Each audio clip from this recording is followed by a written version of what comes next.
guys, welcome back to Clubhouse Kids. As a childcare provider, I know how important it is to engage every single learner in our classrooms.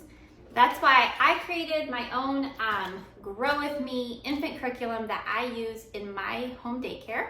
Each of these monthly booklets gives loads of educational activities to do with the littlest learners in your classroom to help meet those developmental milestones. And so in today's video, I'm going to be sharing with you my favorite 8-month-old activities for babies in daycare. And if you are wanting more activities to do with the littlest ones in your care, head to the link below to download Grow With Me to use in your classroom today. So let's first start with the milestones that 8-month-olds should be emerging or developing during this month. So I have my 8-month-old milestones here and I'm going to read them. So they will start to transfer objects from one hand to another. They will sit up straight and look around. They'll reach out with one hand while in a crawling position. They'll attach meanings to words and gestures. They'll start combining different sounds. They will look for you and drop toys after they can't see them. They will use hands to rake up small objects, and they will roll back and forth on all fours. So as your littlest learners are meeting these developmental milestones, that means that they are on track and progressing well. All right, so one of my favorite activities to do with 8-month-olds is cause and effect. Cause and effect is exactly how it sounds. It's the ability to understand cause and effect relationships. So for instance, an infant pushes a button on a toy, that's the cause, and the effect would be, music plays, or lights start flashing, or it moves forward, or something like that. That would be the effect. So cause and effect toys help multiple areas of development. So first, it's going to help develop motor skills. So when an infant is repeatedly, pushing a button or pulling a lever, they're strengthening their hand-eye coordination and their fine motor skills. These toys also help in the area of critical thinking and problem solving. So for example, you're introducing them to toys that either they push buttons or pull a lever to cause something to happen. So let me share with you some of my favorite cause and effect toys that I use in my classroom. And I will share by this point, I do have buckets for each of my months. So this is my 8-month-old bucket, but as babies get closer to that first birthday, I really start to use more objects within our classroom than individual boxes, because so many of these areas, go into their toddler years. And so I have a lot of materials already out in my classroom. So also baby can start playing with more thematic type of things, because I really do change out my classroom every month to kind of portray whatever theme we're using or whatever we're learning in the classroom. So, but some of my favorite cause and effect toys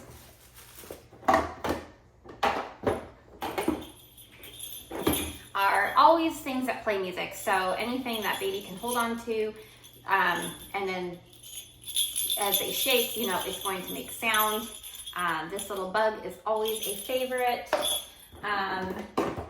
Another one is this little lion. So baby can roll and then the lion pops up and then it plays some music. And then another one that most of our classrooms have is just simple blocks. So simple wooden blocks. So you would either build the tower, baby's still a little bit young to build towers. They might be able to help you with 2 blocks, but you're gonna build the tower, and then the effect would be that baby knocks it over and it falls down. And then another one is just this little Fisher-Price push and go toy. So this is another one that just encourages those motor skills to kind of get baby moving and cruising or crawling towards the toy. And so they just have to push down on the top and then it rolls away. So really, I'm sure that all of your classrooms has plenty of toys already that kind of fit into this area of development. So another very important milestone that I like to really encourage around this age is self-feeding. So this can be a little bit scary, because I know we are cleaning up messes all day long. So the last thing we need is baby, throwing and smearing food all over the place. So let me give you some tips and tricks of what I've done in my daycare so that you're now no longer just feeding them, so baby really gets to work on that hand-eye coordination and their fine motor. So, and also just textures. You know, you can play around with new textures now, which is going to encourage the sensory development. All right, so some of my tricks. So one thing is if it's nice outside, picnic style, you know, pull those high chairs outside and let babies have a picnic while they're eating. So much easier for cleanup. You can bring them all back in, clean them up, hose down the high chair, and then bring it back into your classroom after it has dried off. If it's in the middle of winter and that's not a possibility, you can always grab like a tablecloth and put it underneath the high chair, so at least it's like collecting everything, and then you can either, you know, shake it off or hose it off or rinse it off or whatever you need to do to clean it up. That's an easy way.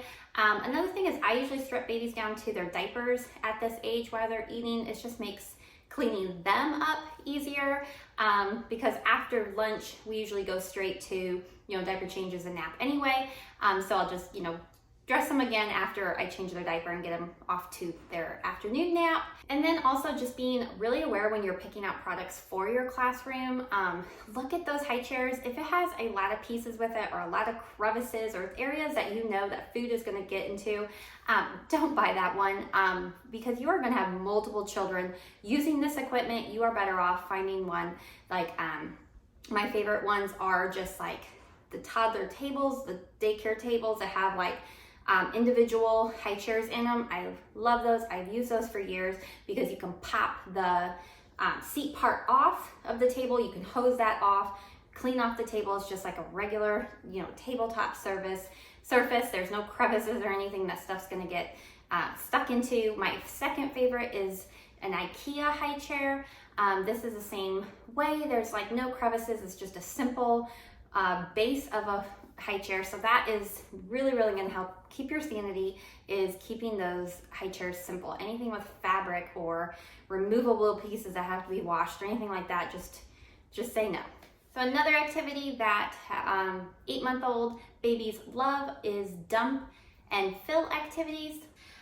So this is an activity that really is just like how it sounds. So you have either a basket or a toy, and the idea is just to fill it up, dump it out, fill it up, dump it out. And the baby will repeatedly do this over and over again, especially if it's really a toy that they are favoring or really engaged with. So this is going to also enhance those motor skills, spatial awareness, and problem solving. So this is a great thing to do with this age group. Just like the cause and effect toys, you probably have more of these already in your classroom. I will share with you some of my favorites.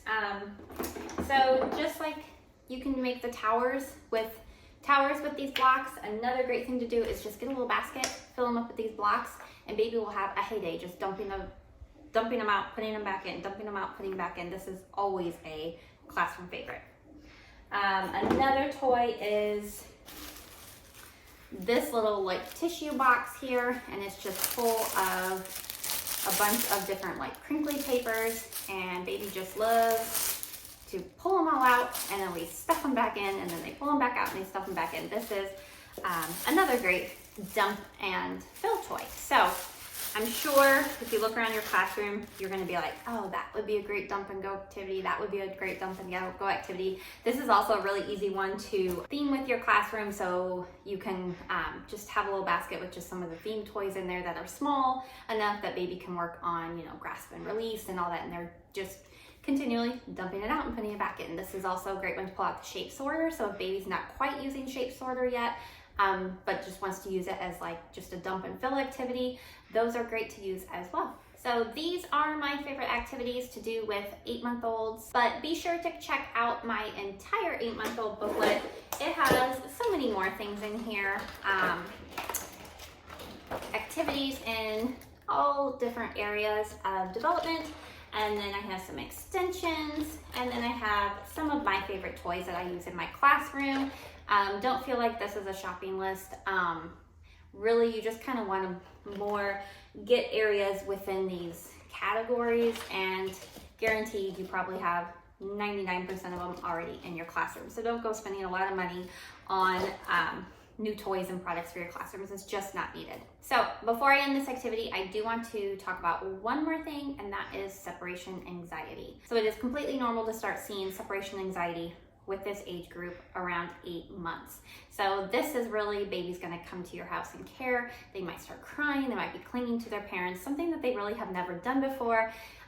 So I want to encourage you as a provider not to take it personally, like, baby doesn't, like your home, or or you're thinking, what did I do? Like, it is not like that. This is a completely normal thing that all babies go through. So I just want to say, just have patience and understanding with yourself and also with those parents, especially first-time parents. They can kind of sometimes get a little ramped up and nervous about this new thing that's starting as well. But it kind of goes both ways. So I've had multiple babies who have cried at drop off and cried at picked up. It's more just anxiety, transition, things like that go into play. It's not necessarily like they don't want to be there, they don't want to go home, and like that's putting way too much onto that baby, and it's just flat out separation anxiety. So the one thing that has helped in my care, if I have a baby kind of struggling with this, is to really, really stick to a schedule. So having the same routine at drop off, having that same routine at pickup, so baby can depend on that routine.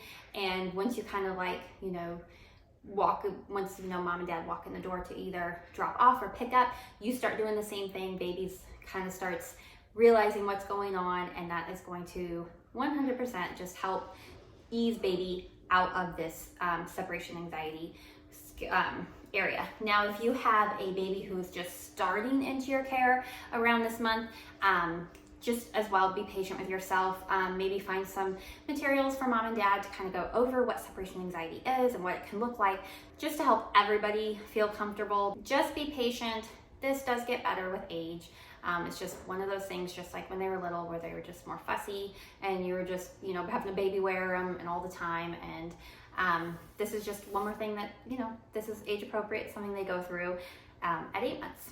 So in conclusion, there are so many activities to do with those 8-month-olds in your daycare. So I really encourage you guys to download this product and check it out.